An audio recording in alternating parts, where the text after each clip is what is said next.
Hi, I'm Ron Nutter, and welcome to another edition of Tech Bites with Ron Nutter. In this video, we're going to talk about how to use the rules engine in Hubitat to automate the process of turning off or on a device.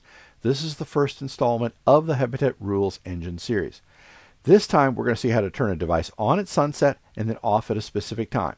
Now, that's ideal for, say, like a kitchen light or something you want to at least indicate or simulate activity if somebody's at home, even if you haven't gotten home from work yet. Now, this is going to require two different rules, one to turn on the device at sunset and another one to turn it off at a specific period of time. This video is also available as an Amazon Flash Briefing or podcast. Please go to techbiteswithronnutter.com for more information. For any items mentioned in this video, there are affiliate links in the description. If you click on these links, I will get a small commission, but that won't affect the price you're paying for the item. If you haven't already subscribed to the channel, please click on subscribe and enable notifications. If this video helps you or provides value, please click on the like button. That's thumbs up. So let's go ahead and get started. So like I said, we're going to be working with our good old friend, the Hubitat. Now I've got the C5 chassis. I actually do have a secondary or second chassis that I keep my production stuff on, and that's the older one that has the separate stick on it for the radios. And I've worked with this with two different generations. And the box is just there for you to, if you haven't bought one yet, you'll know what it looks like when you get it. And trust me, if you don't have one, you're going to want to get it. So let's go ahead and get started. So we'll shift over to the interface. Now, this is actually doing it from the web interface because the initial app on the phone, I've not found a way to do the rules in it yet. So we're going to create the first rule. So we'll go to Apps.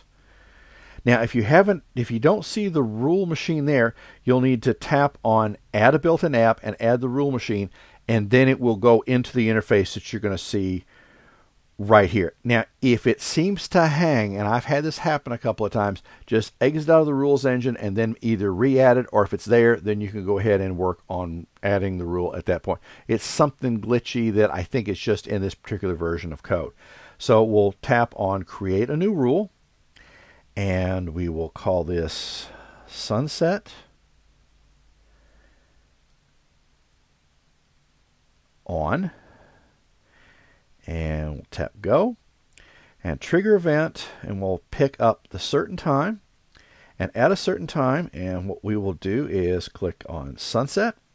And you can force the rule. So if it thinks that sunset's at 6:15 and you actually want to come on ahead of time, you can't. So far for me, it's been coming on a few minutes in advance of actual darkness. So that's, that I haven't had to do it, but it's certainly an option. So we'll tap on Done, and then Done with this trigger event, and then Done with trigger events. Now, selecting actions to run. This is where we'll actually pick up the device.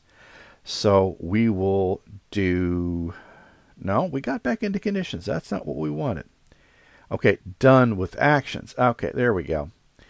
Now, select actions to run.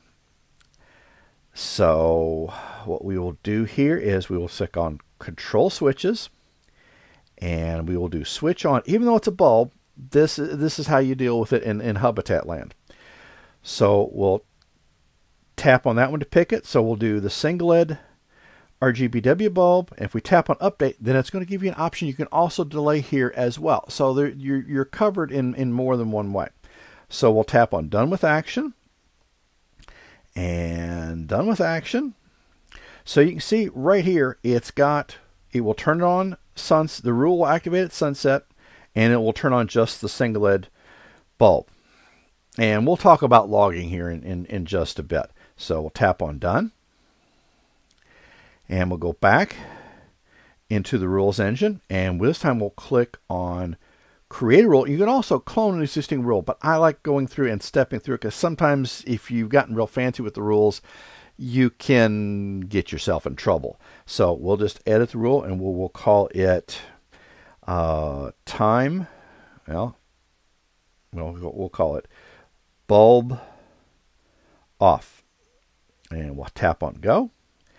And trigger event, and this is where we will go certain time, and we'll tap on that, and we'll say at a specific time, and then we'll tap in the time field. So at this point we can tap on 10 and in PM. It will assume PM because that's the time of day I'm actually doing this video in. So, and you can always override it to AM if you want to. We'll tap set, done, done with trigger event, and done with trigger events. So now we'll select actions to run and conditions, and that's not what we wanted. Let's click. It went into conditions and I didn't want it to. So let's go down here, actions to run. I might have tapped on the wrong part of the screen here. Okay, I missed a section. And that's going to be set dimmers and bulbs. No, I want to control switches. I want to stay consistent with this one. And this is where we will turn switches off. And then we will select the single LED bulb. So this is where you have to be careful when you're in, especially doing this with a smartphone, that sometimes your fingers can get in the way of things. So we'll tap on update, and just like before, you've got the option here to delay it. So we'll click on done with action, and go down here and tap done. So now we've got two rules. So that really is that simple. Now, if you want to manually test those rules, then what we'll do is we'll go back in here and you can tap on sunset on. And we will go down here and you just tap on run actions, and that manually forces the rule to start. Now, if you have it where rules don't seem like they're running when they should, then what you will go to is on both rules, you will tap on logging. And I just turn on all three. In time, you find you may not need to, but this way, it's going to tell you at what point it is or isn't working, and you can always change that at a later point. So, and we'll go turn it on for this one as well. And you see, it takes just a second to do. So we can turn sunset on here, and we will actually run actions. Okay, now it's completed. So if we go to done, and this is where getting to it is gonna, you gotta do a couple of steps here. We'll go out back to the main menu and go to logs, and we'll show past logs, and there you go. So you can see there's some errors right now because the bulb's not there, but that's, you at least kind of see that what is going on at that point. So really, it's very straightforward to do.